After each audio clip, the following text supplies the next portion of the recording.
Who are you, really? And I'm not asking about your job title, your relationship status, or what you did yesterday. I'm asking, who is the person watching this right now? Because here's what I know about you. You're not the same person you were 6 months ago. You can feel it. Something's shifting. There's this subtle but unmistakable sense that the ground beneath your feet is moving, that the reality you've been living in is starting to crack open, revealing something underneath you you've never seen before. You've been working on yourself, reading the books, doing the meditations, saying the affirmations. You've tried journaling, therapy, energy work, manifestation techniques. You've invested time, money, energy into becoming better. And yet, there's this nagging feeling that something fundamental still needs to change. That all of this self-improvement is just rearranging furniture in a house you're meant to leave behind. You've upgraded the curtains, repainted the walls, bought new furniture, but you're still living in the same structure, breathing the same stale air. What if I told you that's exactly right? What if the transformation you're seeking can't happen to the person you are now? What if every guru, every teacher, every spiritual tradition that's ever existed has been trying to tell you the same thing in different languages? You have to let that person go completely, not improve them, not fix them, not make them more spiritual or more successful or more enlightened. Let them go. Die to who you think you are so that who you really are can finally emerge. Stay with me here, because this is where ancient wisdom and cutting-edge science collide in the most beautiful way. There's something called the quantum field, an infinite web of infinite possibility that exists all around us, right now, in this very moment.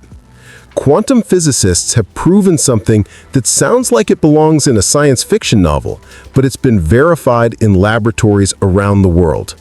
At the subatomic level, particles exist in a state of pure potential until they're observed.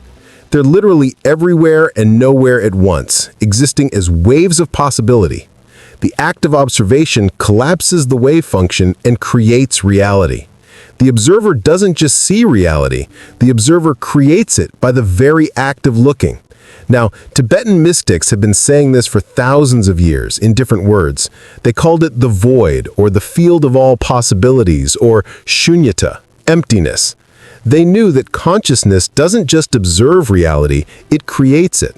They spent lifetimes meditating, not to escape reality, but to understand the fundamental nature of it. And what they discovered is exactly what quantum physicists are now confirming with particle accelerators and double-slit experiments. Reality is participatory. It's not happening to you. It's happening with you, through you, as you. But here's the part that changes everything. The part that most spiritual teachers skip over because it's uncomfortable, because it means all that self-improvement work you've been doing might have been missing the point. Your identity, your sense of I am this person, acts like a filter on what you can observe and therefore what you can create. You're not just seeing the world through your beliefs, you're literally collapsing quantum possibilities into the same patterns over and over again. You're like a radio locked onto one frequency, playing the same song on repeat, wondering why you can't hear different music. And I know you felt this. You've tried to change. You set intentions with perfect clarity, made vision boards with magazine cutouts of your dream life, repeated affirmations until your voice went hoarse and the words lost all meaning. You've visualized, you've prayed, you've done the work, but nothing fundamentally shifts. The circumstances might change, new job, new relationship, new city, but somehow you keep finding yourself in the same emotional patterns, the same limitations, the same frustrations wearing different masks. Why? Because you're trying to renovate a building that needs to be demolished. You're trying to change the movie by adjusting the screen instead of switching the projector. Think of it like this. You are not a radio that needs better tuning. You are the entire frequency you're broadcasting on. Your old self, let's call it that for now, isn't just a collection of thoughts and beliefs that you can upgrade with enough positive thinking. It's a complete neurological network. It's hardwired circuits in your brain that fire in the same patterns every day. It's hormonal patterns in your body that flood your system with the same cocktail of chemicals, creating the same emotional states. It's the way your heart beats, the way your cells communicate, the way your immune system responds. It's a whole biological identity that has been carved into your very physiology over years, sometimes decades. Dr. Joe Dispenza's research shows us that when you've been a certain person for long enough, your body literally becomes addicted to being that person. When you live in chronic stress, your body becomes addicted to cortisol and adrenaline. When you live in depression, your body becomes addicted to those particular neurochemicals. Your cells have receptor sites that are waiting for their daily dose of you. And when you try to change, your body goes into withdrawal. That's why change feels so uncomfortable, so wrong, so impossible sometimes. It's not a lack of willpower, it's biochemical addiction to your own identity. The HeartMath Institute has measured this phenomenon with incredible precision. They've shown that your heart generates an electromagnetic field that extends several feet outside your body. Some research suggests it can extend up to 15 feet, and that field carries the signature of your emotional state. It's like your heart is broadcasting a radio signal, and that signal is either coherent or incoherent depending on what you're feeling. When you're in familiar emotional states, anger, fear, worry, even familiar happiness, your heart's electromagnetic field carries that information. And here's the quantum part. That field interacts with the quantum field around you, quite literally calling back to you the same experiences, the same people, the same limitations. You're not attracting what you want, you're attracting what you are. Your old identity isn't just in your head, it's radiating out into the quantum field like a beacon, and the universe is responding by sending you perfect matches to that signal. So when you try to improve yourself, what you're really trying to do is make the old identity better. You're trying to make the signal stronger, clearer, more positive. But here's the quantum truth that changes everything. The person you're trying to become doesn't exist in the same field as the person you are now. They don't exist on the same frequency. They exist in a completely different bandwidth of reality. You can't tune the old radio to pick up the new station. You need a different receiver entirely. This is where everything you thought you knew about transformation gets turned upside down. Quantum transformation doesn't happen through willpower. It doesn't happen through positive thinking or manifestation techniques or vision boards or affirmations. Those things have their place, but they're not the key. The key is something that sounds counterintuitive, maybe even frightening. Complete, total surrender. Not surrender like giving up. Not surrender like defeat or resignation or passive acceptance of a life you don't want. Surrender like letting go of the steering wheel when you realize you were never the one driving in the first place. Surrender like a wave, releasing its individual identity and recognizing it's been the ocean all along. When you truly let go of your old identity, something extraordinary happens in your brain. Neuroplasticity, the brain's ability to rewire itself, kicks in at a level most people never experience in their entire lives. Old neural pathways, highways of thought that you've traveled for years, begin to dissolve. The neurons that fire together no longer wire together. The neurochemical addiction to your old emotions starts to break down. Your brain literally begins to deconstruct the hardware of your old self. And here's what they don't tell you in the self-help books and the motivational speeches and the weekend seminars. It feels like dying, because it is. It's the death of who you thought you were. Your ego, that part of you that's been running the show, that thinks it's keeping you safe, will throw every fear at you, every doubt, every logical reason why this is a terrible idea. It will tell you you're losing yourself, that you're becoming nobody, that you'll end up confused and lost and broken. And in a way, it's right. You are losing yourself. But the self you're losing was never you in the first place. It was a construction, a survival mechanism, a character you learned to play so well that you forgot you were playing it. But on the other side of that death, clarity you've never experienced. Not the clarity of a focused mind, but the clarity of a mind that's no longer at war with itself. Emotions that aren't reactive storms, but clear signals, like notes in a song instead of crashing cymbals. A body that feels lighter, more alive, more present. The researchers studying this transformation, neuroscientists, psychologists, consciousness researchers, describe it as moving from a state of survival-based consciousness to a state of creation-based consciousness, from living in reaction to living in response, from being the effect to being the cause. There's a moment, a quantum moment, where the old you dissolves and the new you hasn't fully formed yet. You're in the void. You're in the space between stories. You're in what the mystics call the bardo, the gap between one existence and another. And in that moment, you're more free than you've ever been. That's not loss. That's liberation. That's the moment when the quantum field can reshape you into something you could never have imagined from the limitations of your old identity. Let me ask you something that might sting a little. What if everything you think you're afraid of losing isn't actually you at all? What if your anxiety isn't your personality? It's a defense mechanism you developed when you were 7 years old and your parents got divorced and your world shattered. What if your need for control isn't your strength? It's a coping strategy you created when life felt chaotic and unpredictable, and now it's strangling every relationship you have. What if your cynicism, the armor you wear that keeps you from hoping too much or dreaming too big, isn't wisdom, it's protection that's now become a prison? What if your guardedness, your carefully constructed identity, all the ways you've learned to be in the world, is just a shell? Just survival strategies that served you once but are now blocking the life you're meant to live? We spend so much time defending who we are. We build these elaborate structures of identity. I'm a realist. I'm an empath. I'm an introvert. I'm ambitious. I'm spiritual. I'm practical. And we defend these labels like they're precious treasures. We argue with anyone who suggests we might be different. We provide evidence from our past to prove who we are. We build entire lives around these identities. But who we are is mostly who we had to become to survive our past. It's not our essence, it's our armor.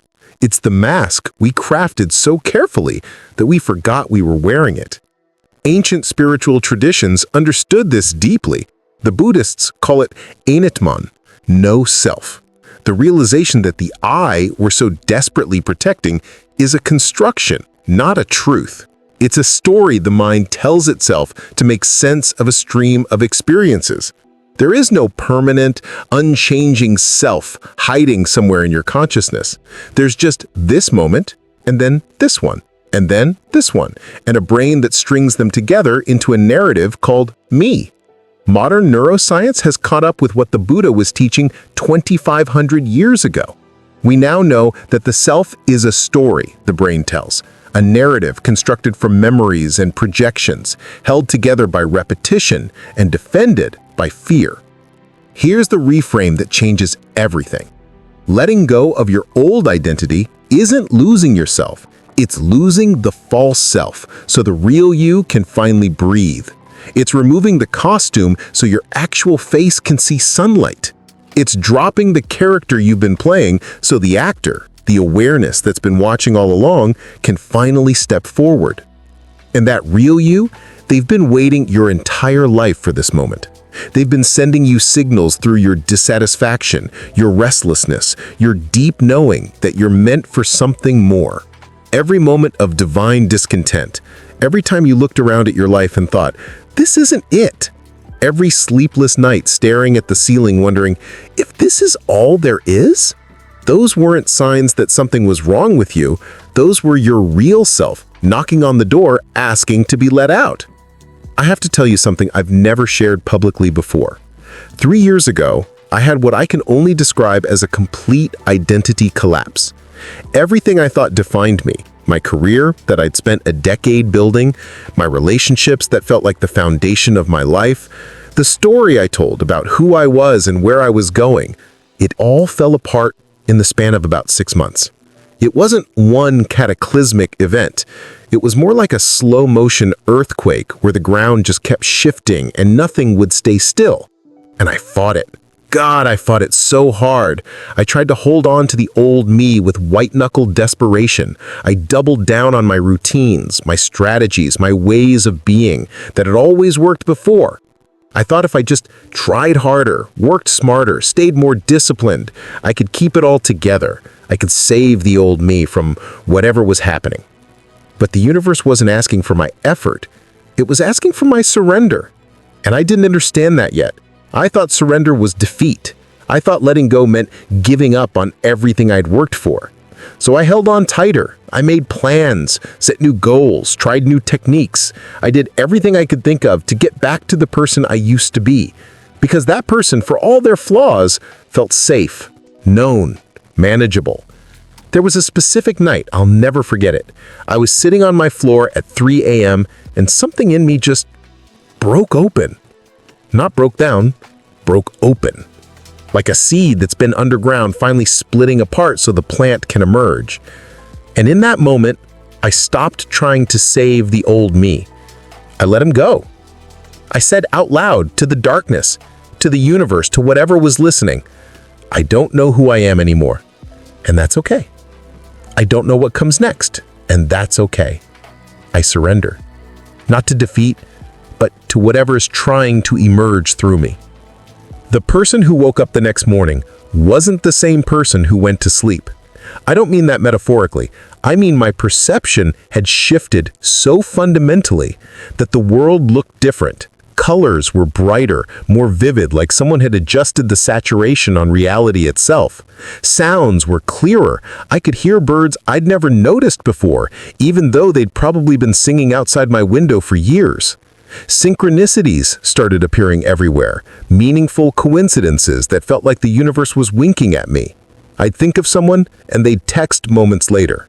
I'd have a question, and a book would literally fall off a shelf, opening to exactly the page with the answer. Opportunities I couldn't have imagined from my old state of consciousness flooded in, doors opening that I didn't even know existed. But here's the important thing. The new me didn't have to struggle the way the old me did. Life started flowing because I stopped resisting it. I stopped trying to force outcomes and started allowing transformation. I stopped pushing the river and started floating with it. The old me was anxious, controlling, always trying to prove something, prove I was successful, prove I was worthy, prove I was enough. The new me? Still figuring it out, still a work in progress, but operating from trust instead of fear. Operating from a place of knowing that I'm exactly where I need to be, even when I don't understand why. And that difference? It's changed everything. Not just my external circumstances, but the entire quality of my existence. So how do you know when you're in this process? Because it's not always obvious at first. It can feel like you're just having a hard time or going through a phase or dealing with stress. But there are signs, markers along the path that tell you something quantum is happening. You start noticing what I call reality glitches. Time feels weird, elastic, like it's stretching and compressing in ways that don't make logical sense. You look at the clock and it's always 11:11, 3:33, 4:44, numbers and patterns you can't ignore. Once or twice is a coincidence, but when it happens every single day for weeks, it starts to feel like the universe is sending you a message in the only language it knows. You think of someone you haven't thought of in years, and they text seconds later. You need an answer to a problem, and a stranger on the street says exactly the words you needed to hear. You wake from a dream with a crystal clear solution to something you've been struggling with for months. These aren't coincidences. They're signs that you're beginning to destabilize from your old frequency and tune into a new one. You're loosening your grip on the old reality, and the quantum field is starting to respond to a different signal. You'll also feel what mystics throughout history have called divine dissatisfaction. Nothing satisfies you anymore. Not your job, even if it's the career you dreamed about. Not your routines, even if they're healthy and productive. Not even the things that used to bring you joy. Hobbies, entertainment, social activities, it all feels hollow, like you're going through the motions, playing a role in a play you no longer believe in. This isn't depression, though it can look similar from the outside. It's your soul refusing to settle for the old reality anymore. It's the real you saying, no more, not this, something else, something true. And then comes what St. John of the Cross called the dark night of the soul, a phrase that's been overused and misunderstood, but points to something profoundly real. Everything feels meaningless. Your old motivations don't work. The carrots you used to dangle in front of yourself to keep moving forward, success, recognition, security, pleasure, none of them have any pull anymore.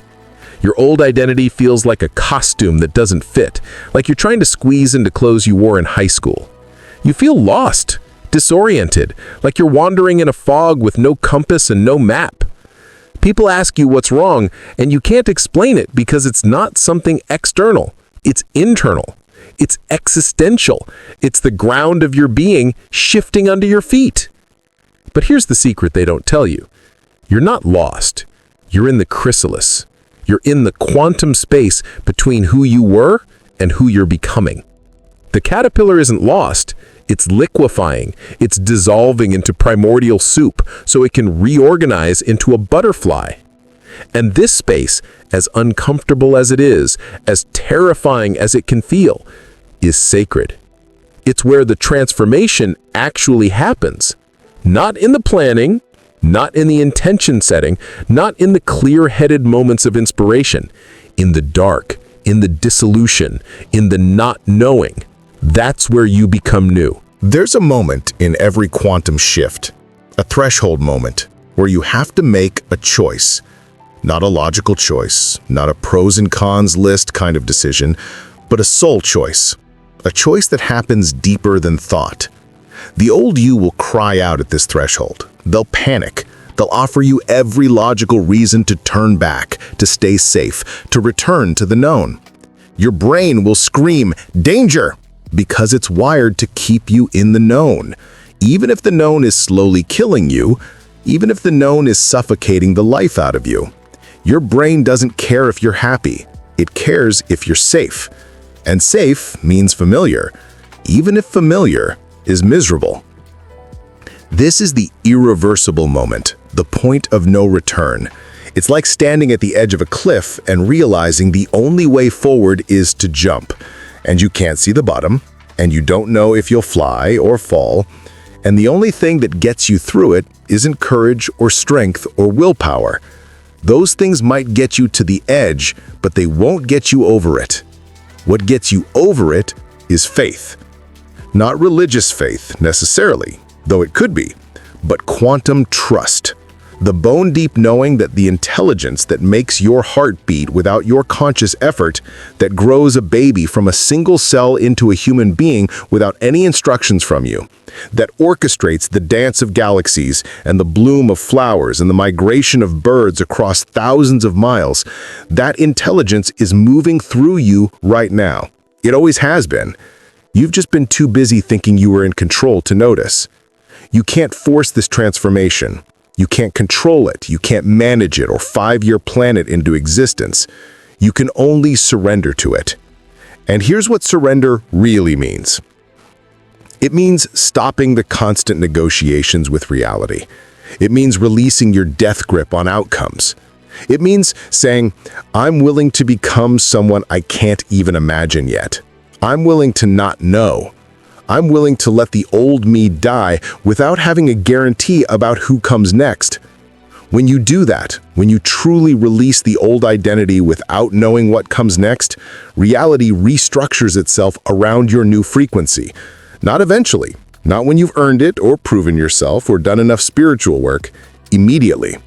In that moment of surrender, the quantum field responds. It has to. That's how it works. You change the observer, you change the observation, you change reality. The shift isn't something you do, it's something you allow. And on the other side of this surrender, you don't just become a better version of your old self. You don't just become the person you thought you wanted to be. You become something entirely new. something that couldn't have existed within the constraints of your old identity. Your intuition sharpens to the point where you know things before they happen, not in a woo-woo mystical way, but in a clear, practical way. You know when to say yes and when to say no. You know which opportunities to take and which to pass on. You know which people are meant to be in your life and which are part of the old frequency. And you know this without agonizing over decisions, without making lists and asking for advice. You just know. Your creativity explodes because you're no longer filtering every idea through the old identity's fears and limitations. You're not second-guessing yourself into paralysis. You're not asking, am I good enough to do this? You're just doing it, creating from overflow instead of from lack. You feel connected to something vast, something that's been calling to you your entire life, but you couldn't quite hear over the noise of the old identity.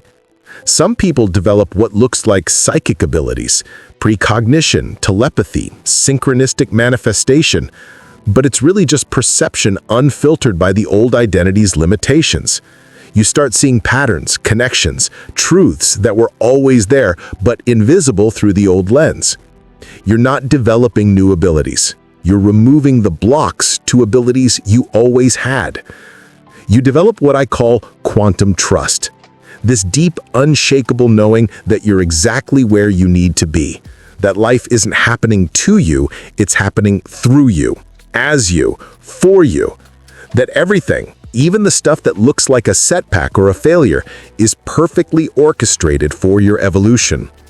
Fear doesn't disappear, but it stops running your life. It becomes information instead of a command. Doubt becomes curiosity instead of paralysis.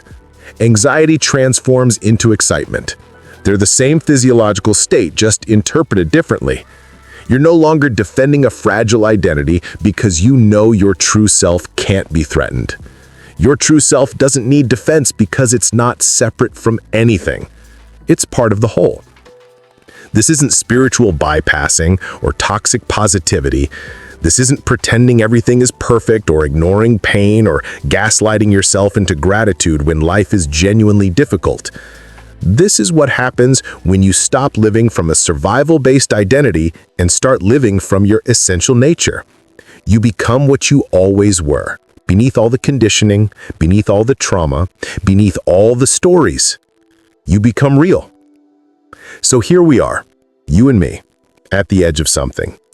If you're watching this right now, if you've made it this far in this video, it's not an accident.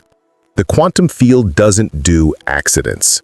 You didn't randomly click on this. Some part of you, the real you, called this information into your reality because you're ready. Not ready to improve, not ready to be a better version of who you think you are, ready to transform, ready to let the old you dissolve so the real you can finally live. The old you got you here, to this moment, to this threshold. Honor them. Thank them. They did the best they could with the tools and awareness they had. But don't let them keep you from your next evolution. Don't let the fear of losing who you've been prevent you from becoming who you really are. If this resonates with you, if something in your chest feels like it's saying, yes, this is what I've been looking for, then I want you to subscribe to this channel. Not just for more content, but because what we're exploring here isn't just information, it's a map through the quantum shift. And I'm going to be walking it with you, sharing every tool, every technique, every insight I've discovered, every mistake I've made, every breakthrough I've experienced. This is a journey we're taking together. In the next video, we're going deeper.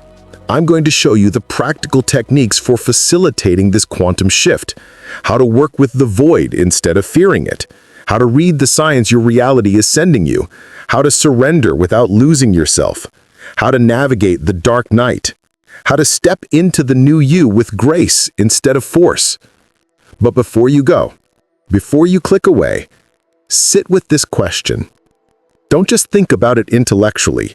Let it drop into your body, into your heart, into that place deeper than thought. What if the shift isn't something that's going to happen to you in the future when you've done enough work or learned enough lessons or healed enough trauma, but something that's already happening through you right now in this very moment. What if you're already in it? What if every moment of dissatisfaction, every synchronicity, every inexplicable sense that your life is changing in ways you can't quite articulate, what if those are the shift already in motion? And what if the only thing left to do is stop resisting it? Stop trying to control it. Stop trying to figure it out with your mind. What if the only thing left to do is let go?